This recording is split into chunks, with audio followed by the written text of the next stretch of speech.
Hey, hey. So I got some Homefront for you. It's a Battle Commander Team Deathmatch on Crossroads. And Crossroads is my least favorite map in this entire game, just because people constantly camp on the rocks and you spawn in and die from people spawn camping you. Anyways, my impression so far, it's not bad. The graphics are kind of showing their age, just because the Unreal Engine's showing its age. Not sure which version this is using, but even Unreal Engine 3 is kind of getting long in the tooth now. I've only ever played the first mission of the single player so far, so in this I'll just talk about the multiplayer. It's pretty fun, if you can actually get into a game. It's been exactly a week now since it came out, and THQ still is dragging their ass about adding new servers, because that was their big feature thing, was dedicated servers, and there aren't enough of them. So you'd spend 20 minutes, half an hour even, in some cases longer, just trying to connect to a game. So in this game, I was using the T3AK with a silencer. Prefer to use silencers on all of the guns, because the muzzle flashes and whatnot don't show up, plus you don't show up on the radar as a dot. Flashbang is a special grenade. The two purchases are ammo resupply and the RPG. Ammo resupply I've never actually used, because I find you're going to die a lot because of the campers in this game, and unless you shoot down all the UAVs and the drones and that, you're never really going to run out of ammo. The RPG or the proximity launcher I stick on every class I have, because you never want to get caught in a situation where you can't take out a vehicle if it's got you pinned down. The infantry abilities I'm using, which are kind of like the perks, are Grizzled, which gives you more XP per round and per kill, etc. So I was trying to rank up at the time. Ghost, so you don't show up on UAV radar sweeps, unless a UAV actually flies overhead and spots you manually. And Tactical Reload, just for faster reloading. The multiplayer's been fun so far.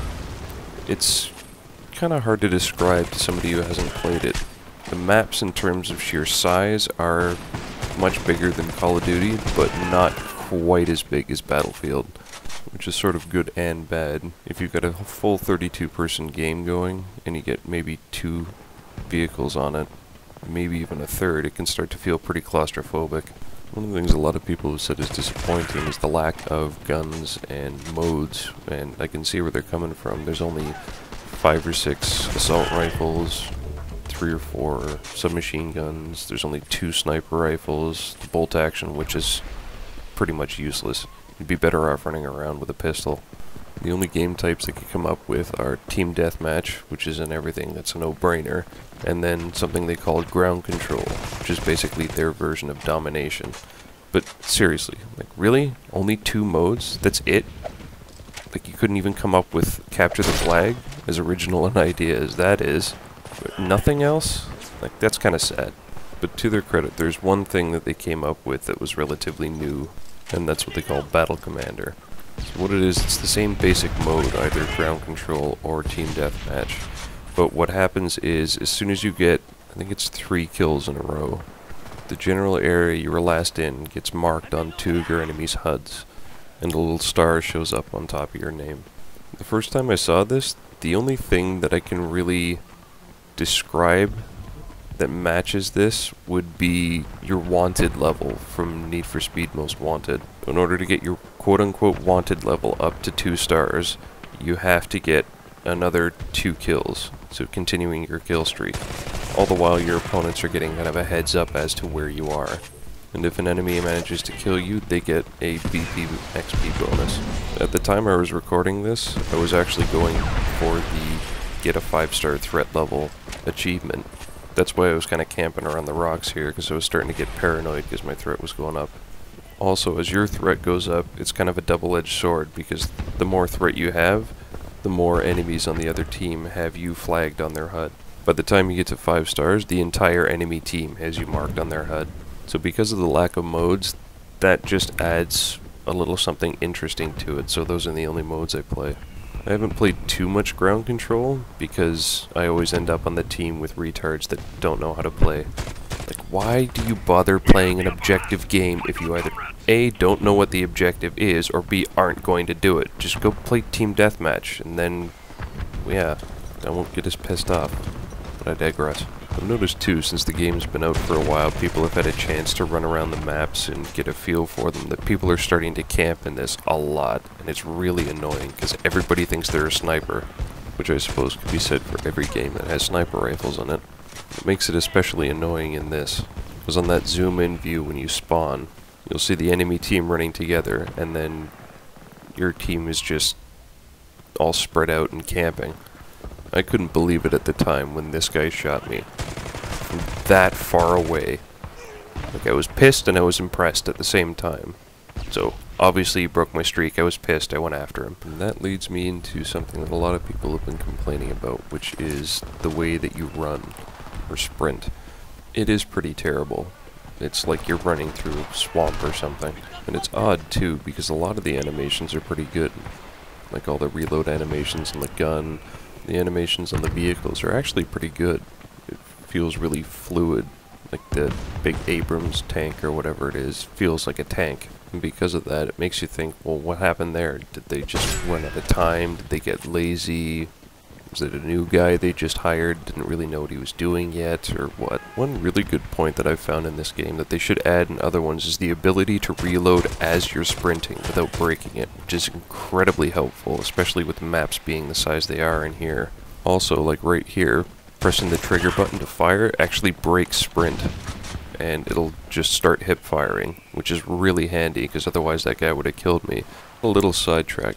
The other big part of the multiplayer is what they call battle points, and you get a basic 130 of them for each kill you get, and that saves up, and you can either buy like the rocket launchers or your purchases for the character, or you can get different vehicles for them.